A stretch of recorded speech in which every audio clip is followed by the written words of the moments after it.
Good evening, everyone. I'm happy to be here with you, and thank you for your service to our children and families of New Mexico.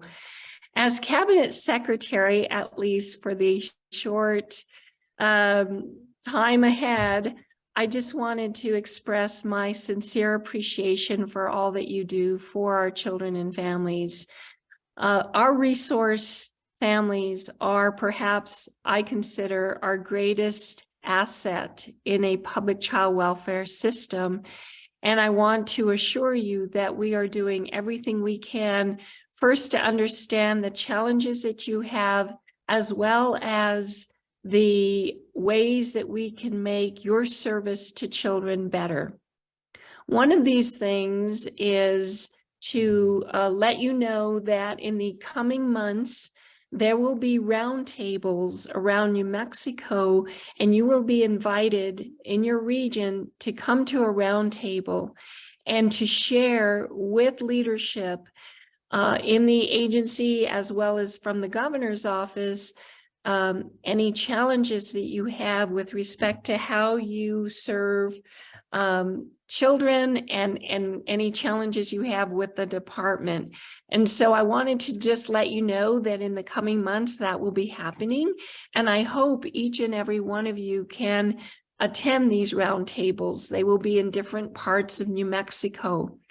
Last week, we had our first roundtable in the Albuquerque area, and we hope to also, and during that time, we learned many issues, many concerns by foster parents around processes, around support for their work and service to the children.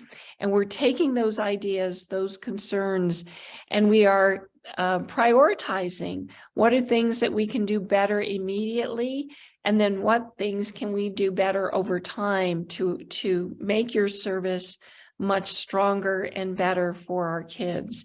So with that, I just want to let you know another piece of information that you might find very, very important in your role is that I have decided to step down as Cabinet Secretary of Children, Youth, and Families Department.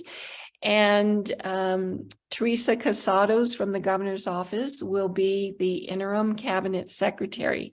That said, I intend to be with you on the last day of your webinar in 2 weeks. And I hope at that time I can share with you more information about this change in leadership. I assure you that we are committed to making our public child welfare system better and stronger for both you as resource parents, but also for the children and families that you serve. And while certainly we've looked at ways of improving and we've implemented many improvements in this system, there is still much work to be done. We hope that you will partner with us in finding those solutions, working with each other, and supporting our families of New Mexico. So with that, I'll turn it over. If you have any questions, please don't hesitate to reach out to me with questions you may have about the roundtables. You'll be getting invitations for that. About anything else, you can reach out to our constituent affairs unit at the department, and certainly to me at my email address as well. So with that, I'll turn it over to you. Thank you so much, and be well. Thanks so much, Secretary Vigil. Now we're pleased to welcome Adrien Lawyer with the Transgender Resource Center. You can read his full bio on his profile. Welcome, Adrien. Thanks so much. I'm so excited to be here. In the chat, before I start to share my slides, let me share a couple of resources with y'all. This is my email signature block. So that's all of my contact information, my cell phone number, my email address, the website for our organization. And we don't have digital flyers, but our website has almost all the information that you could need. And what we like to say about the center is there's no wrong door to getting help at the center. So if you reach out to me via email, text, or phone call, I will get you to the right person over at the center. Here is a resource guide that we typically give out with our full training, which I'll tell you a little bit about in just a few minutes, but I want to make sure y'all have those resources too. And the last thing I want to give you is a link to an article. At the end of my time, I'm going to share with y'all a few kind of harrowing statistics from the New Mexico Youth Risk and Resiliency Survey. And our kiddos are at a huge risk when they are trans or non-binary. And this article is a little bit jumping the gun, but I want to make sure it gets into the chat right now. This is a Boston Globe article that links to a survey that really does seem to indicate that using the appropriate names and pronouns, especially for trans and non-binary adolescents, can reduce suicidal behavior by as much as 56%. And in all my years in this career, I've never heard of a suicide prevention intervention that is that effective. And this is really just calling somebody what they ask you to call them. So just to give you a sense of how powerful that is. And hopefully my brief talk will also help to kind of contextualize that just a little bit. Okay, let me share my screen. And here we go. All right, so my name's Adrien Lawyer. I use he pronouns, and I am the Director of Education at the Transgender Resource Center of New Mexico. We are a 501c3 nonprofit organization, and we've been around since 2007. We started way back then as a purely grassroots organization. We had no pre-existing funding or resources or anything. We were just like so many other nonprofits, just people trying to help people. And now we're a pretty sizable organization, and we have never been the Transgender Resource Center of Albuquerque. From the very first day that we even conceived of the center, we always called it the Transgender Resource Center of New Mexico. And we really do provide statewide services, even a little bit of regional services, because I'm sorry to say there's not a Transgender Resource Center in any of the surrounding states to New Mexico. And we do the work that we do to support trans and non-binary people and our families and loved ones through a very intentional and strategic combination of direct services, advocacy, and education. So let's spend a little bit of time talking about TGRC and what we do. So when we say direct services and nonprofits, we really just mean trying to help people, right? Just putting resources directly in the hands of the population that we're trying to assist. And these are some of the things that we can do for people anywhere they are in the state. I know that folks don't like it when people read PowerPoint slides, but I also know on Zoom meetings, sometimes folks are attending on their phones and maybe aren't able to read. So let me just say to you, some of the statewide assistance that we offer includes helping people legally change their names, helping people obtain or update their identity documents.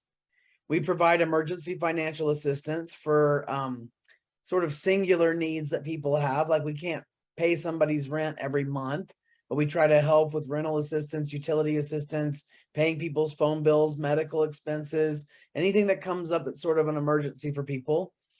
We have therapy, which includes an in-house therapist. We have somebody working on our staff who is a counselor, and they are working with our folks in the drop-in center that I'm going to tell you about, but they also are providing telehealth sessions for people in rural areas who are trans and non-binary. Information and referrals means we do tell people of anything that we know of that's safe and affirming for trans people, but we also have a provider directory on our website that is available 24 hours a day.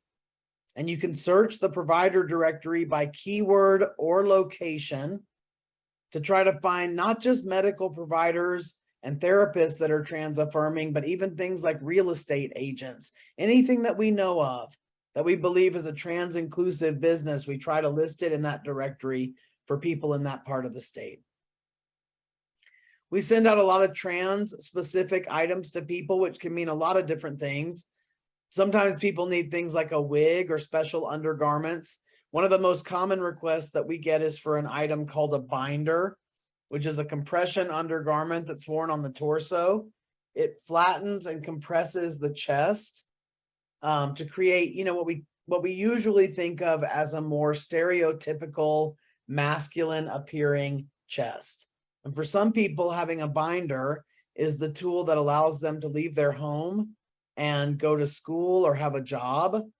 But when you add the shipping cost to a binder, it can run up to about $50. So for some people, that feels very out of reach. So we're always very happy to help people obtain a binder. If they need one, we can send them a gift certificate, or we can purchase the binder and ship it to a safe location for them.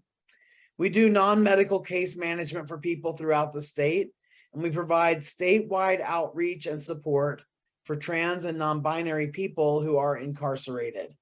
So right now we have about, I want to say almost 40 people that we're working with in state prisons. We have 11 different prison facilities throughout New Mexico.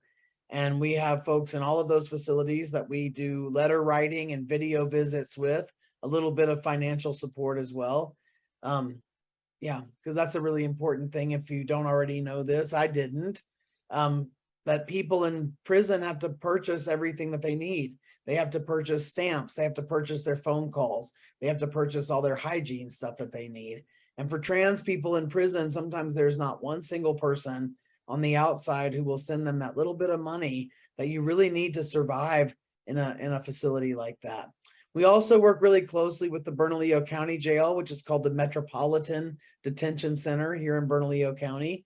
We have, there's no money exchanged, but we have a contract with them essentially, so that if anybody comes out at MDC, they are immediately referred into a video visit with us if they want that, in order to get to know us and receive support from us, both while they're in jail and of course when they come out and are re-entering. We have 9 different what we call peer support groups that meet all throughout the month.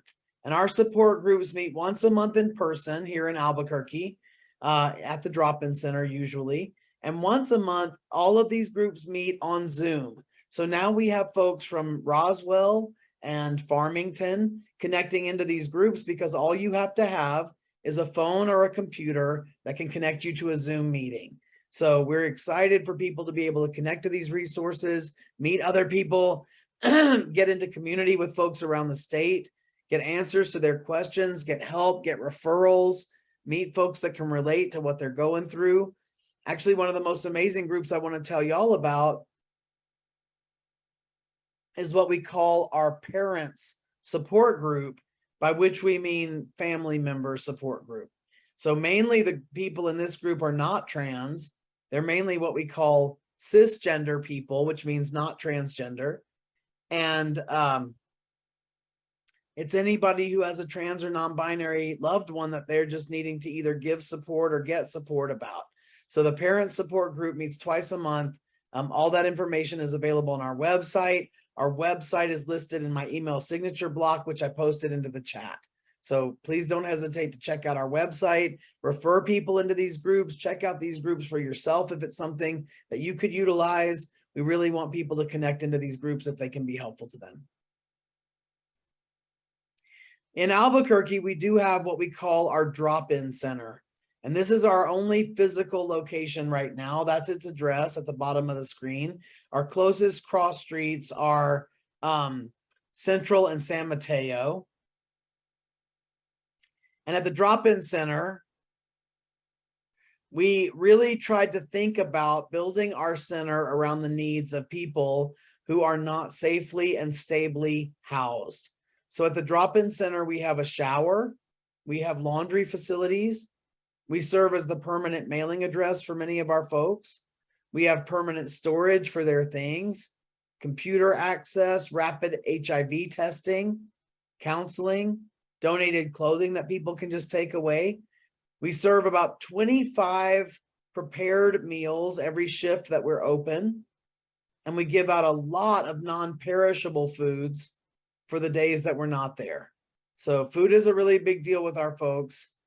We know that many of the people who come to the drop-in center really would struggle to eat if they didn't have access to food at the drop-in center. So this is a really big part of what we do there. The drop-in center is only one small part of what we do at TGRC.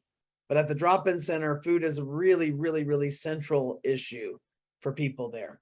Even our folks who have some kind of housing or are able to double up with friends or get off the street once in a while. Even those folks often very much struggle with where are they going to get their next meal and where is their food going to come from for the week. So it's a really central program that we have there. One of the key things that we're trying to make sure people have access to. And our prepared meals, we got with our vendor on that through the CNM Street Food Institute, actually. And she makes wonderful, delicious, healthy meals for something like $5 per person. And for the first time in our history, our participants at the drop-in center are eating things like quinoa and hummus and just really loving it because she makes it so delicious and so good for people. So not only are we making sure people are full, we're more and more being able to offer a lot of healthy foods for people as well. So the second pillar of our work at TGRC is what we call advocacy. And that can mean advocating for people individually. We definitely do go to meetings with folks who are scared. We meet with people's school administrators or work or families, even if people are too scared to come out to their family. But I consider that to be more of a direct service.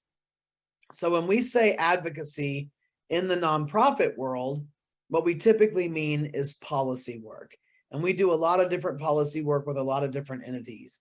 So we help some people like Albuquerque Public Schools in a really consistent way. So starting at the very beginning of my career, we started working with APS to try to get them to create protective trans student policy, which they didn't really have at that time. And then in 2015, when they got ready to do it, they asked us to help author the policy, to create the policy with them. And since that time, we've stayed on the committee that reviews and revises the policy and tries to keep it up to date and help those kiddos as much as we can. So APS is a really interesting group that we've worked with for many, many, many years in a really consistent and ongoing way. But we're also very happy to just work with people on a quick basis. You know, sometimes folks call us just to check out their intake forms or their employee benefits or their website or their physical location, right? As a transgender organization, we can check out things like bathroom access from a different perspective. So we can come in and just take a look at the physical space and see if it seems really inclusive and welcoming to trans people, or if it's going to create barriers and challenges for people who are trying to seek services in that location. So we do a lot of policy assistance like that. And then we also do work very closely with Equality New Mexico to change laws here in New Mexico. In 2019, we helped to change the law that governs how you change the gender on your birth certificate in our state. And this year, we worked with them to help change the law that governs how you change your name here in New Mexico, because we still had what they call a publication requirement to change your name in district court. And that means once you filed your paperwork to change your name, you had to go and run an ad in the newspaper for 2 consecutive weeks that listed your legal old name, your legal new name, and the date of your hearing. And in Albuquerque, there's actually a paper that just runs legal notices like that. But in Roswell, folks had to put their name change right in the daily newspaper. So we had stories of people around the state who had been dangerously outed by having to publish their name change. And there were already 22 other states that didn't engage in this practice anymore. So that's why we called it the Name Change Modernization Act. This is an old law. It was meant to protect creditors before we had things like Social Security numbers. So no longer does that law help anybody, and it really hurts anybody who is changing their name for more privacy, safety, or security. And that doesn't just include trans people. That includes people like victims of domestic violence or victims of human trafficking. Lots of different folks who really want to change their name to have more safety and more security in their lives. And this publication requirement is outdated and unnecessary. And now we have had the victory of getting rid of it. So this summer, that law will go into effect and folks won't have to do that anymore. And the last thing that we do is this. So the trainings that we offer are, this is actually not one of the trainings that we offer that we're doing tonight.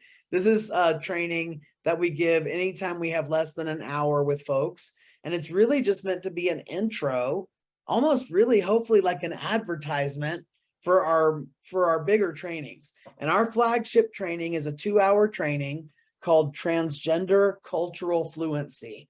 And I'm going to give you just a little teaser of that training here tonight. But I'd love for you to sign up to observe the 2-hour version of it. And you can do that by reaching out to me via email, text, or call. And I gave you my information in the chat, and I will put it in there once more when I get done with my portion of this. So don't worry, I'll post it again. But all my info will be in the chat. And if you want further training, you need to reach out to me and I'd be happy to bring it to you. So Transgender Cultural Fluency is our first training. It's a 2-hour session. We teach you so much about trans and non-binary people. And every day we get evaluations on that training that people feel more confident. They feel less apprehensive. They feel more comfortable after taking that 2-hour training. So we'd like to train everyone who will let us train. Any group of 5 or more people, we're happy to do the training for. And if you just want to observe the training as a single person, just email me and I will find you a training that I'm doing that you can observe. The other training that we offer is Transgender 201, and that's for people who have already had the Transcultural Fluency training. And we take a little bit of a deeper dive into some of the topics in that training and bring in some new topics as well in the 201 training. And then our other offering right now is a 1-hour workshop on pronouns and gender neutral language. So once you've taken the Transgender Cultural Fluency training, you might have a sense of why pronouns and gender neutral language are really important, but it still can be a very hard habit to break. So our 1-hour workshop goes much deeper into just the language part of it. And we even take the opportunity to do a little bit of practice together. So those are our 3 main trainings right now. We'd love to include you in any of them that you'd be interested in. Please don't hesitate to reach out to me if I can train your group or if you just want to observe a training on your own. We've done, I think it's actually closer to 4,000 of these trainings now in my career. I've been doing these since 2008, if you can believe it. And I still just adore doing this job. I love it every single day. I can't wait to train your group if you want more training. All right. So let's go over just a little bit of the information that's present in the Transcultural Fluency training, okay? Our Transcultural Fluency training has always centered on defining and differentiating between these 4 aspects or 4 attributes, essentially, right? What I'm going to describe right now are 4 things that every human being has, but they are not as interconnected as most of us are raised to believe. So we're asking people to stretch their minds a little bit. But one of the things I get to teach in Transcultural Fluency is that trans and non-binary people are not a new phenomenon. There is very strong, clear historical record that shows us that trans and non-binary people have always existed. We have some really clear stories of trans and non-binary people throughout all of human history, way before the advent of modern medical transition. Also, there are words for trans and non-binary people in almost every language. So the more we look at this, the more we can see that this is not a new phenomenon. For people in the United States, this feels very new because we are only newly becoming aware of it, right? But just because it feels new to us does not make it a new thing. And if trans people have always existed and will always exist, then that's not the part of the conversation that we can give on, right? That's just a fact. So what's got to give is the way we have culturally come to think about these 4 things, because the way we think about them now doesn't help us to understand trans people. So we're asking people to think a little bit differently about these 4 things. And we always start with sex. I know that sounds exciting, but I don't mean it that way. What I mean is biological sex, right? And your biological sex is your chromosomes, your hormones, your genitals, yes, but also your gonads. That's your internal reproductive organs, typically ovaries and testes for humans. And then the 5th and final piece of biological sex is what they call your gamete production, Gamete. And with humans, we typically think of sperm and eggs when we think of gametes, right? So your biological sex is your chromosomes, hormones, genitals, gonads, and gametes. So we're trying to help people learn to only talk about biological sex if they mean all of that. So your designated sex, the sex you were designated at birth, is really simply just your genitals, right? In dominant US culture, we designate babies, male or female, on their birth record based on the appearance of their external genitalia. That's it, right?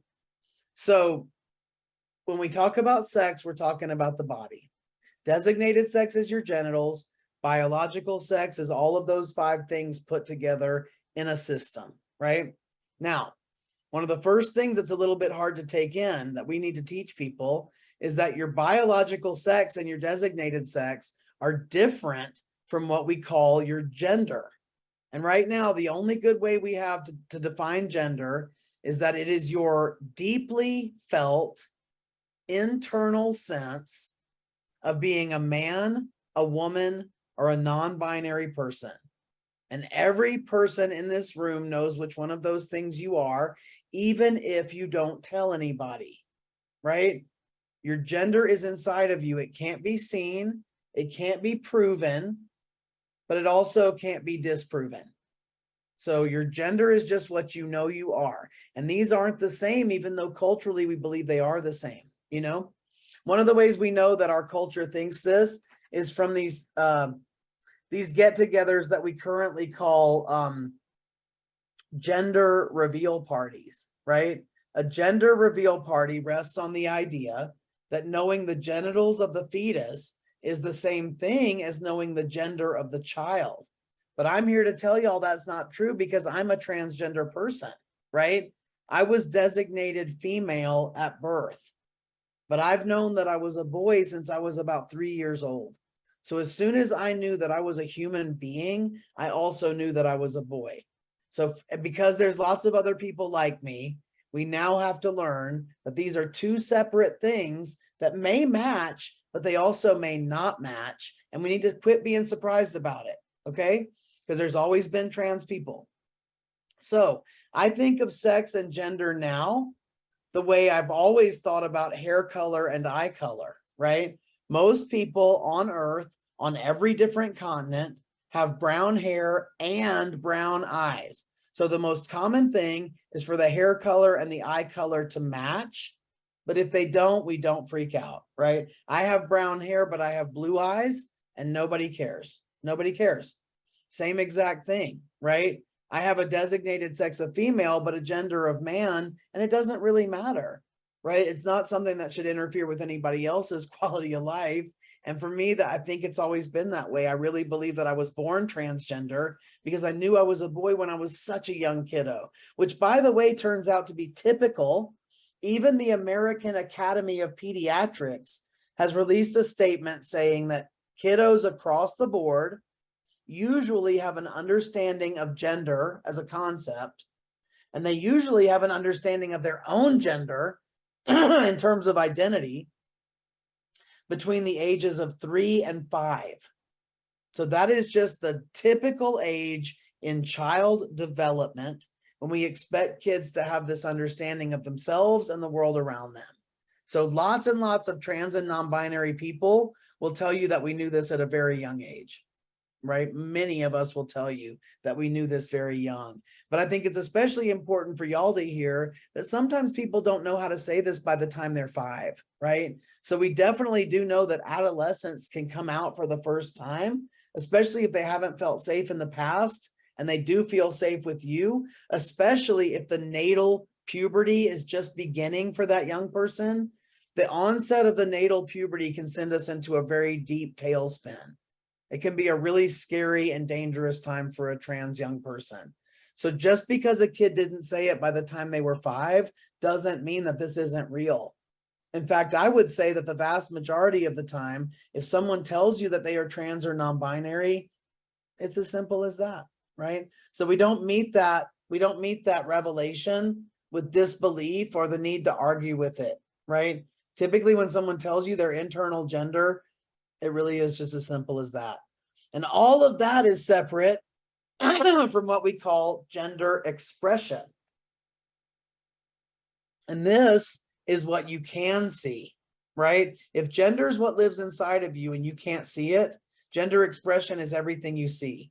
Clothing, hairstyle, jewelry, makeup, facial hair, speech, gait, gestures, right? Your name, even your name gives people an idea about your internal gender. But we actually can't equate these two things. And the reason that we know that now more than ever is because we are now finally understanding that non-binary people have always existed and have always been among us. And so we can't go assuming somebody's gender based on how they look, because we've lived in a binary culture for a very long time. So we only ever assume that people are men or women. And now we're coming to this cultural understanding that there's more than just two kinds of people in this world. So we've got to kind of deconstruct the idea that how somebody looks tells you who they are on the inside. And I know that's hard. That's how I was raised too, right? When I do my trainings every day, I walk into the room and my brain starts categorizing everybody in the room. That one's a woman and that one's a man and that one's a man and that one's a woman, right? But I've learned to tell my brain like, hey, slow down. I don't know these people. I don't know who's non-binary in here. I can't tell by looking at them.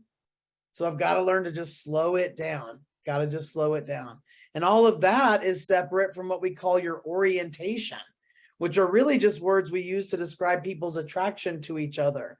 Some of the labels we use for orientation are words like gay, straight, bisexual, pansexual, asexual, right? And that's not connected to any of the rest of this stuff. What I'm trying to say is, if you know that someone is trans, you do not know what orientation they have. All trans people are not gay. That would not make sense. Trans people are every single kind of people, right? So these are actually 4 separate things. So for me, my designated sex was female. My gender is man. My gender expression is pretty stereotypically masculine for the culture I live in and was raised in.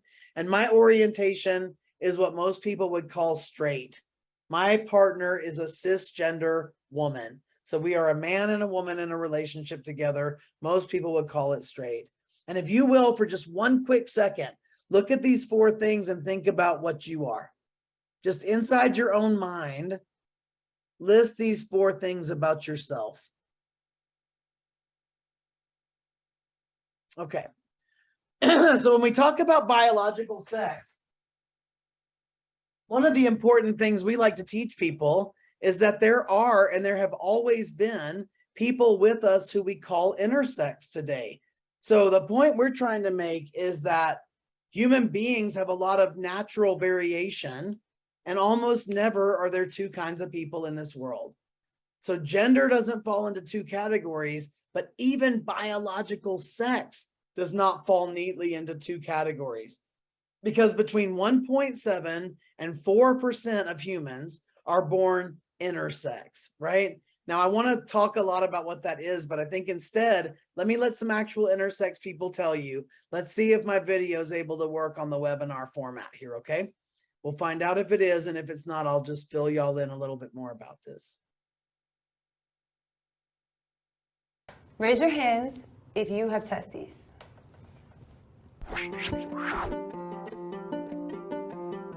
I'm Pigeon, I'm Alice. I'm Emily. I'm Cypher. and we are Intersexy. Intersex describes a person who doesn't fit the typical definition of male or female. I have XY chromosomes, but typical female genitalia. I'm a girl who has testes and XY chromosomes. I identify as a queer, gender nonconforming intersex person. I identify as a Black intersex man. Intersex is not new. It's been around since the beginning of human existence. I mean, there's probably even intersex dinosaurs, if you think about it. Transgender has to deal with your gender identity, whereas intersex has to deal with your biological characteristics. Often, intersex people get surgeries that they don't want, and transgender people have to fight for surgeries that they do want. They gave my mom the excuse that the internal testes were cancerous, that I would develop cancer. They didn't even come up with an excuse, basically, in terms of a health-related reason. They instead just said it was about the appearance. A lot of doctors are very uncomfortable with the idea that I have testes, and they're still trying to get them removed, but I'm perfectly healthy and there's nothing wrong with them. They did a surgery to remove my testes and told my parents to take me home and just raise me as a girl, and I didn't find out about it myself until I was 12. There aren't a lot of options, or medical providers don't explore other options.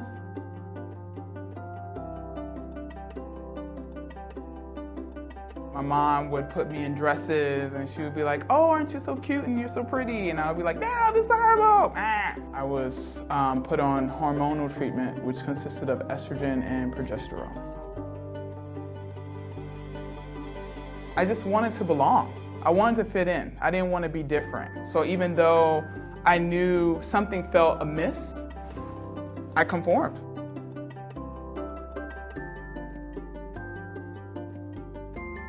He was very condescending. He was like, "You intersex activists don't know what you're talking about." It's difficult for intersex people to find each other because from an early age we're told not to talk about our bodies. I did feel like I was the only one. My doctors always told me there was nobody else like me, and so it just perpetuates a vicious cycle of shame and stigma that we can't break out of. I would tell another intersex person that you are worthy, you are lovable. Your body is beautiful. You're beautiful. Intersex people don't need to be fixed. There's nothing wrong with them. I know you feel like you might not be able to get through this. I know you might have really dark thoughts, but I want you to know that meeting other intersex people and finding a community or a support group can be one of the most important aspects in your healing process. And we're out there, we're out here, we're here. And I just hope you can find us.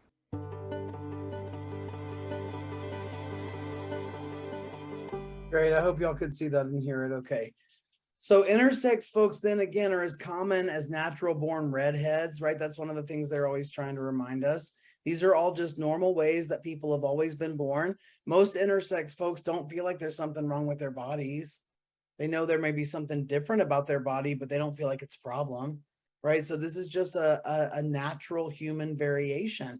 In fact, I call these things minority traits or minority characteristics. So just like red hair, and you know what's another great example of a minority trait? Left-handedness, right? Which really then just leads us to seeing that most of the time, people who carry minority traits experience stigma and discrimination, sometimes persecution. Red hair and left-handed folks are groups that help me to see that we can come out of it though, right? We all in here know that there are groups in the United States right now still experiencing horrible persecution for carrying minority traits. But left-handed folks are such a shining example of a group that we've actually come to accept and integrate and accommodate. But we used to say they were evil. We used to say left-handed people were possessed by a demon. Even in the 90s, there were teachers who would tie up their little hands to correct them into being right-handed, right? So today we don't do that, which means we can learn.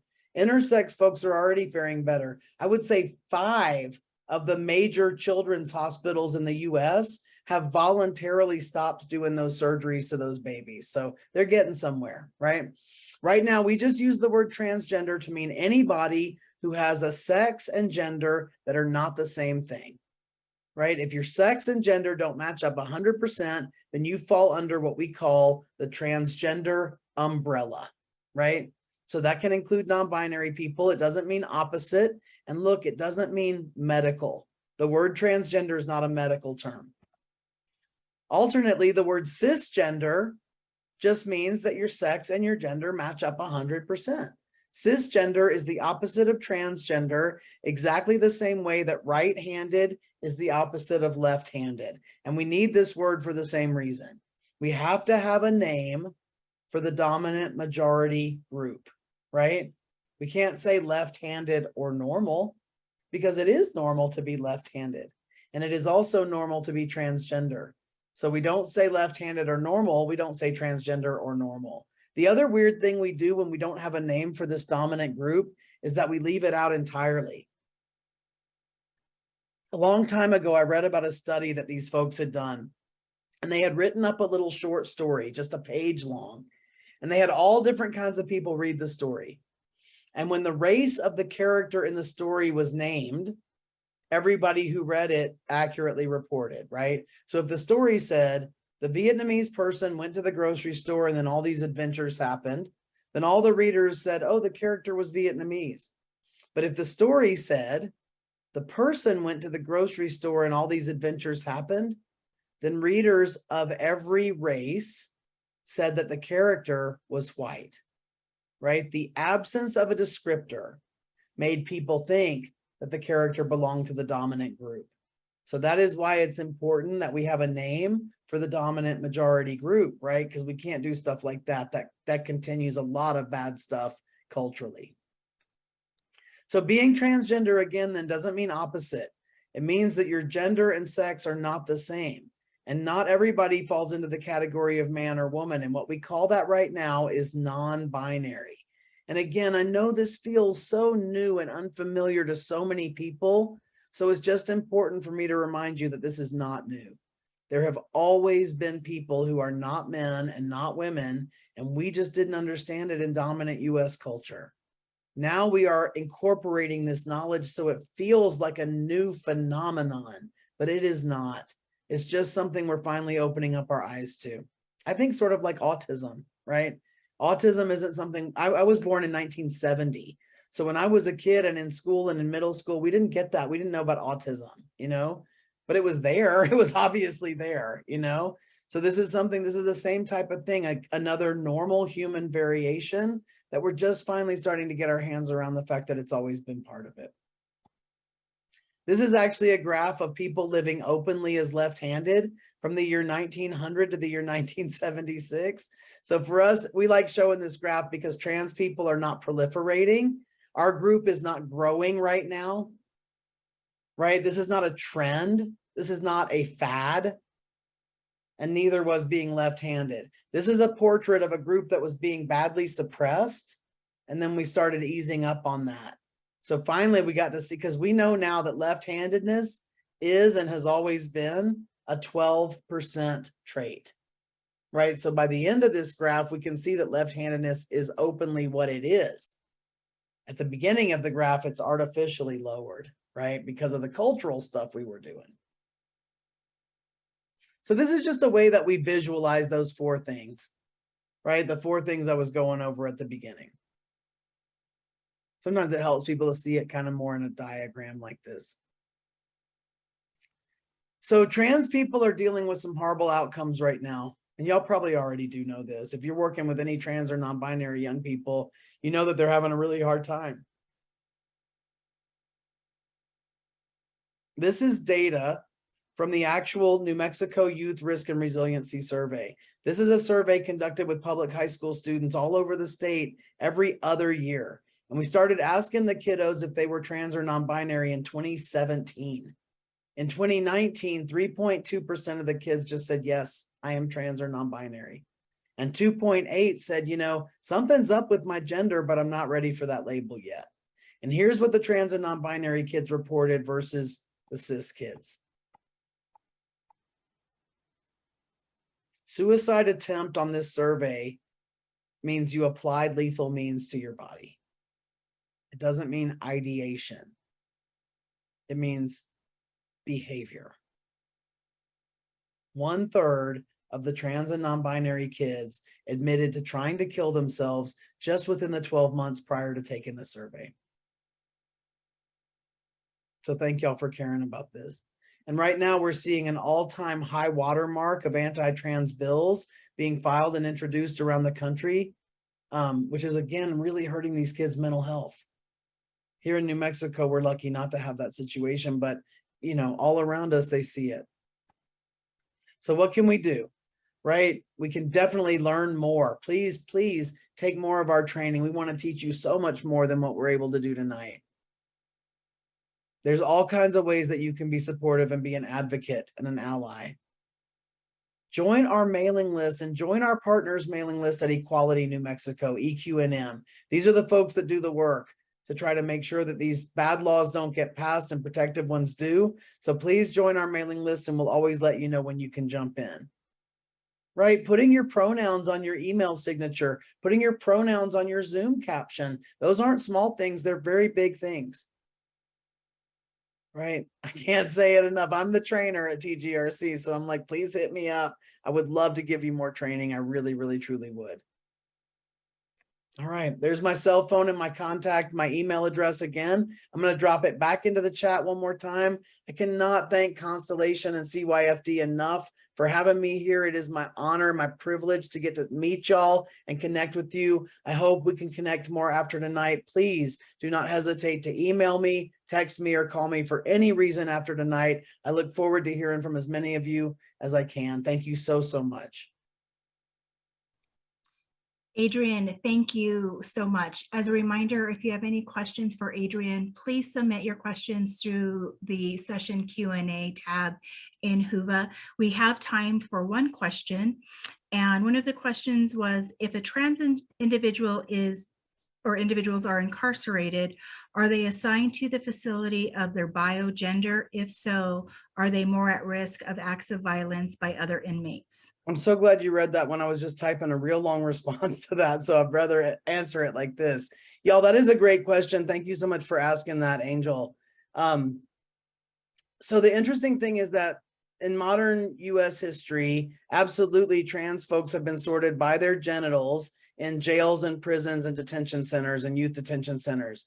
But in 2003, a federal law got passed called PREA, P-R-E-A. And I'm so sorry to tell y'all that that stands for the Prison Rape Elimination Act. So a federal law was passed by Congress to try to reduce the incidence of sexual violence in jails and prisons. And the way they went about it was to identify groups that are known to be more at risk for these incidents, and then figure out some standards that change the treatment of those groups to make it more unlikely that they would have those experiences. LGBTI people are one of the groups, youth are one of the groups, anybody with any kind of disability, but as you can imagine, especially developmental and intellectual disabilities, right? So now people in jails and prisons have to receive specialized trainings about these groups and have different policies and procedures about these groups. So PREA now requires these facilities to do housing and classification on a case-by-case basis. So you are not allowed to have a policy that says we sort prisoners by their genitals, right? Now in New Mexico, I'm sorry to say that is still pretty much how they do it.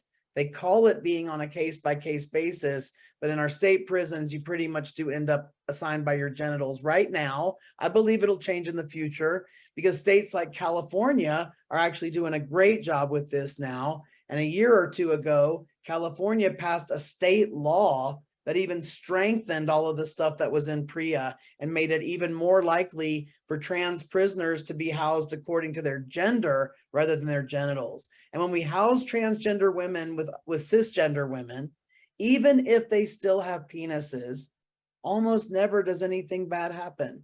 So the interesting thing is we have a lot of mental resistance to that idea, especially in jails and prisons. But when they do it, it actually turns out to be a non-issue most of the time. So housing trans women with cisgender women in domestic violence shelters and jails and prisons and whatever set college dorms really doesn't ever turn out to be this big scary thing that we think it's going to be. So thank you. I know that's probably more than you wanted to know, but PREA is the thing that really changed the landscape around all of this. And if you email me, I can send you so much more information and resources about that if you want.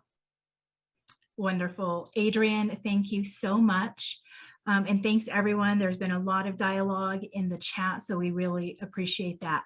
Well, joining us now, thank you for rejoining us. We're thrilled to have Joy Weathers with CYFD, who will present on the CYFD introduces individualized planning process, also known as IPP approach. So Joy, I'm going to go ahead and turn the time over to you. You can show your camera, and there you are. Perfect.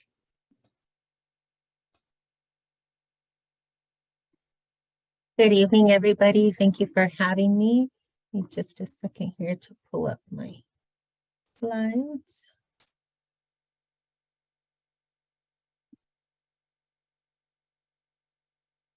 All right, so this presentation that I will be talking about tonight is our individualized planning process, or IPP. The individualized planning process is something that is a direct result of the convener settlement agreement. And the settlement agreement requires that CYFD create a trauma responsive system of care. And so individualized planning meetings for each child, a process informed by child and family teaming, including collaborative decision-making and high fidelity wraparound models.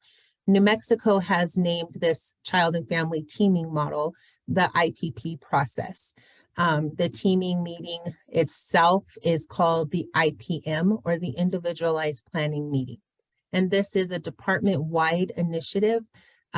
So we've got representation from protective services, juvenile justice, as well as behavioral health services. All staff are being trained and coached, and will be implementing this process department-wide across the state. So the individualized planning process is a trauma-responsive approach to working with families. It employs solution-focused and needs-based practice principles when designing services and interventions that meet the unique needs of children, youth, and their families. And this approach to teaming follows them throughout the life of the case and allows the families to be recognized as being the experts of themselves, of their families, of their story.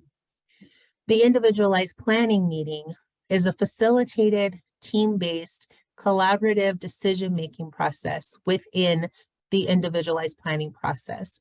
Members of that team are comprised of the child, the youth, the family's natural helping system, who are all present to support the family's attainment of safety, a path to permanency, and improved well-being. The IPP approach strives to engage and empower families through partnership and by putting them at the forefront of the design of their plan. So it's really a family-driven plan. One of the kind of mantras or whatever from this process is nothing about the family without the family. That's really what we're striving to work towards with this. So the essential elements of the IPP are, the first thing is a case record review. And we like to give the example in talking about this case record review that you don't go to a doctor or go have a surgical procedure, see a new doctor and hope that they haven't read your chart. They don't know who you are, why you're there.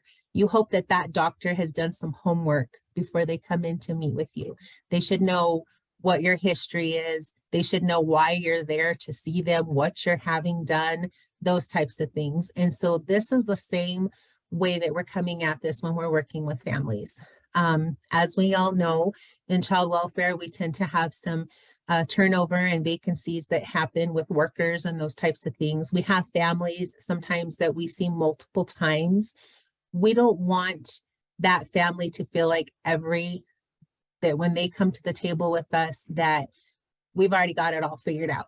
We want the family to feel like we've done our homework. We've gone back and we've looked at what have we done with this family before, what interventions have worked, who have been the supports identified in the past. all of those types of things. So this is a little bit time intensive in the beginning whenever you're first starting the IPP process with the family, because you're having to review all the historical information on that family. The next step is building that trust-based relationship with the children, with the youth, with their families, ensuring that we're providing them respect. We're genuinely taking the time to listen to them, to be compassionate and empathetic to them. We want to hear from them how they got to the place where they're at right now, that they're involved with us. What is their story? We want to give them the opportunity to identify who their team members would be. We want them to be able to recognize who are their supports that they would want to have at their IPM, whether it's the neighbor or a friend or a family member, as well as therapists or, caseworkers that they're working with, those types of individuals. So both formal and informal supports. Then we're going to work with the family on building their team. And this teaming approach is going to follow the family throughout the life of their case. So we're identifying and we're building on that team as we continue to work with the family. That team is going to grow. That team is going to change throughout the life of the case. We're going to develop a plan. We're going to allow the families to guide us in devising and implementing their plan. Families in this respect, they're the expert, not CYFD.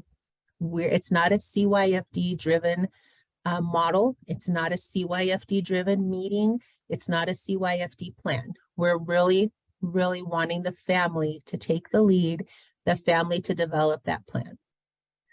Then after the meeting, we're going to continue to work with that team. Everybody's going to have an assignment, something that they're going to be responsible for after the meeting is over until the next meeting happens. And then the worker is going to be responsible for doing those check-ins with all those team members, for following up, for making sure that things are happening. And then lastly, we're going to maintain that team. We're going to build the continuity. We're going to sustain that team throughout the life of the case while that family is involved with CYFD. So at the heart of this model is that families are the experts. They know their strengths. They know their challenges. They know what their hopes are for their futures, for themselves, and for their children. So there are some meetings that are required as a result of the Kevin S. settlement agreement. And these are those types of meetings where an IPP is required to happen. So for a joint clinical review, for out-of-state placements, for an out-of-state discharge planning meeting, for a determination of medical necessity for congregate care placement, for best interest determination for congregate care, 48 hours of admission to a shelter placement, determination of medical necessity for restrictive setting, a placement change, or a case review for children in foster care and for missing and runaway children. So part of the IPP training and coaching is staff are not just going through a training, but there is a coaching component that goes along with this that staff are required to complete. So the first thing is that staff are receiving a 3-day training on this model. We have been training staff for roughly a year now. And then after staff are being trained, they start going through the coaching process. We are contracted with the Child Welfare Group. They're a national nonprofit organization who've worked with multiple states on this teaming model. And so we're contracted with them to help us with training, to help us with coaching our staff. The family-centered meeting facilitators that are currently within protective services of CYFD are tasked with becoming what we call practice champions. So they will be coaches, they will be trainers, they will be helping to facilitate and sustain this practice throughout the department. We also have staff identified in both juvenile justice and the behavioral health services areas that are also working with us to reach this level as well. So all of these staff will be working to become proficient in the IPP approach, and skilled at being able to facilitate their own IPMs. Right now, we're focusing on placement and permanency staff. They must complete the coaching steps to become skilled at implementing and facilitating their own IPMs. So all case carrying staff will be expected to facilitate their own IPMs. Supervisors will then in turn become coaches. So the idea is that coaches will be able to coach and then support their own staff as their staff are going through the training and becoming coached to facilitate meetings. So as I've said, all IPMs include all of our service areas. They also include our resource parents, our stakeholders, and our contract workers. Our other service areas are being trained in the same manner.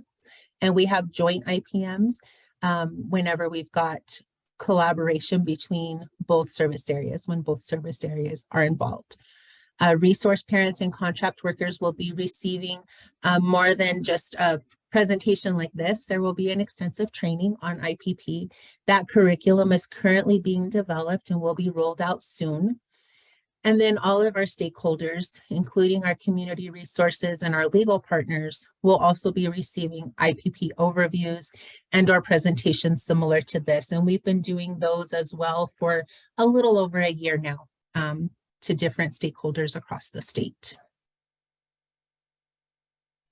So preparation and responsibilities for the worker when they're conducting an IPM, again, to conduct a case record review, identifying significant life events, the strengths, the needs, the concerns or the worries of the children, the parents, and the family, to learn who the family might identify as potential team members, and develop a sense of knowing about their client. They're going to interview the client or the youth in preparation for the IPM. They're going to cover what the expectations are going to be, confidentiality, details about the meeting. They're going to help identify strengths, needs, goals, possible outcomes, and who could be the members of that team for the meeting. They're going to conduct interviews with the identified formal and informal supports to prepare those people also for the IPM and gain agreement from them to be at that meeting in a supportive role.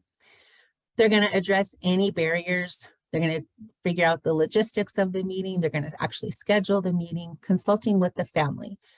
So we want to work around the family's schedule, which means that a lot of times these meetings are going to be maybe happening in the family's home. They're going to maybe be in the evenings or on the weekends, because we really are trying to make this about the family. And then the primary worker then facilitates the IPM utilizing the agenda. So members that are invited to the IPM is going to depend directly upon who the client or youth would like to see at their meeting. This is not a legal meeting. So therefore, legal representatives like a children's court attorney or a respondent attorney might not be at this meeting unless the client or the youth invite them. As required, the legal staffing will continue to take place. Documentation from the IPM will be made available to all of the legal representatives. The following people are who we have identified at this point that should be attending the IPMs. And if the client or youth does not want somebody from the list to attend, then we can take those considerations into concern. So it would be the assigned worker and supervisor, the child or the youth, the family, tribal representatives for Native children, the managed care organizations coordinator, the GAL or the youth attorney, the assigned clinical behavioral health clinician, or any other participants that are identified by the family, as well as resource parents. Participation in the individualized planning meeting is mandatory for the family, the youth, the primary worker, and the supervisor. Efforts have got to be made to have the family and the youth participate in the meeting, and those efforts need to have the family and the youth at the meeting need to be documented.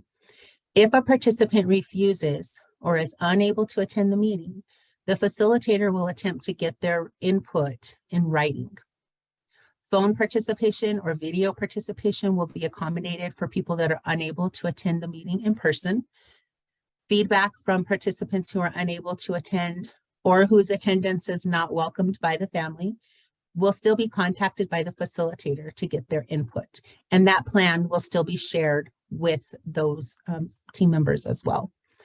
Invites will be sent to participants via text, phone call, or email, and the team will work to ensure that a time and date are chosen that accommodates the schedules for all the participants. If participants fail to respond, the meeting will be scheduled to accommodate the majority, and the input of other participants will be requested in writing. So here's our agenda that we follow for every meeting. First, we welcome everybody. We review confidentiality requirements. We discuss what the purpose of the meeting is going to be and what we hope for the outcome. We review any non-negotiables, such as court orders, maybe there's a restraining order, those types of things that are just absolutes that we cannot change, go against. Like they're there and we have to work around those things. We cover whatever the ground rules are going to be to help the family achieve their outcome. We give the family an opportunity to tell their story. We identify the strengths to achieve the family's outcomes, and we identify individual family needs to achieve the family's outcomes. And then we brainstorm as a team on how we're going to meet those needs. And then we develop an agreement for who's going to do what and when. And then at the end of that, we talk about, well, what could possibly go wrong? And we try to address those possible issues as well. And then at the very end, after we have a plan designed, we talk about next steps and we work on scheduling the subsequent IPM.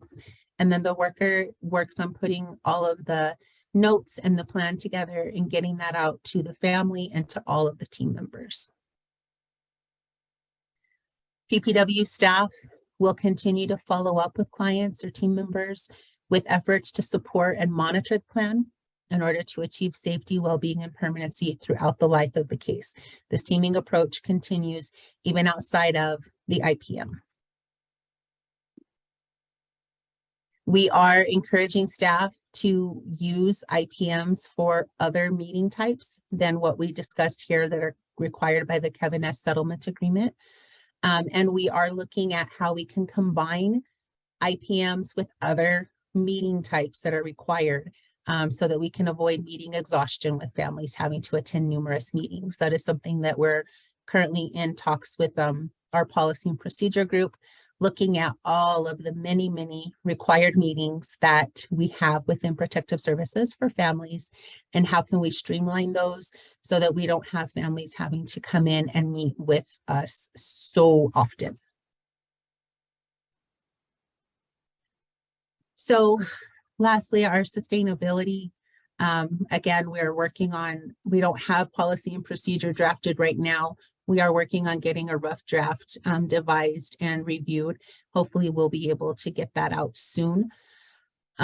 We are incorporating IPP training into our new employee training. We've actually done 3 rounds now of training for new employees. We're continuing to train existing employees with our goal of getting all of our permanency and placement staff trained by June 30th. And then all of those staff are going through the coaching process. Having consistent case documentation of the IPMs so that we know where to go and look for the meetings to see, you know, what the plan was when the meeting happened. Our practice champions have been identified to provide ongoing coaching to our staff. They're conducting trainings and presentations as well as being a resource and a support to staff. We've got a fidelity tool that's being used in quality assurance reviews. We have our QA team that is sitting in and observing IPMs as they're happening, and they're working on doing some QA reviews for us. We're continuing to collaborate again amongst all of the service areas within CYFD, and then continuing with our ongoing community outreach to get the word out about what we're trying to achieve here and what this work is about. And that is all I have. So again, just to reiterate that it's a process. It's really about how we're engaging with families. It's about creating a team to best support our children and our families and collaborating and all working together And I'm happy to answer any questions that anybody might have. Krista? Awesome. Thanks so much, Joy. There's a question in the chat. So for a multiple sibling group, is there a single IPP or one for each child? That depends. It would depend on the permanency plan for each of those children. So it could go either way. You could have a case where you've got children that are all placed together. Their plan is to all remain together. You could have a meeting that would cover each child. You could have another situation where you've got multiple siblings that are placed in different homes. Maybe their plans are different. You've got a teenager, for example, who's got a plan of transitional living. You've got a younger child whose plan is adoption, or you've got another child that's like a reunification plan. Those children might have their own individual meetings because their needs are going to be different. So it really is going to depend on the circumstances of the case. Got it. There's another question. Do you give a copy of the IPP determination of the team to the resource parents? The identification of the team members, no. There's not like a form that's given out that identifies the team. But what would be given out would be at the end of that meeting, the plan that's created. So the notes from that meeting and the plan that's created as a result of that meeting, that would be given out to everybody. Okay, perfect. And I think someone just commented on an individual situation. So you can go ahead and go into the chat for that. Joy, thank you so much for your presentation. There was a lot of content and information. I think that all of the resource parents will be absorbing. We will be making that slide presentation available, if that's all right. Of course. To the group. So thank you for that. As a reminder, we appreciate if you take a few moments to complete our session feedback. And for those who would like to receive a certificate of completion for this session, please keep an eye out for an email with a link to request your certificate of completion. Please remember that certificates of completion will be emailed out within 30 days of completing your online request. And thank you to all for joining us this evening. Please note that a recording of the session will be posted soon. I want to thank again both Adrien and Joy for their presentations and for their expertise and insight. We look forward to seeing you back next week. Marcy Baker Hines presents on going the extra mile as a resource parent, followed by a QPI roundtable discussion led by Brandy Hudson of QPI. Thanks, everyone. Have a great evening.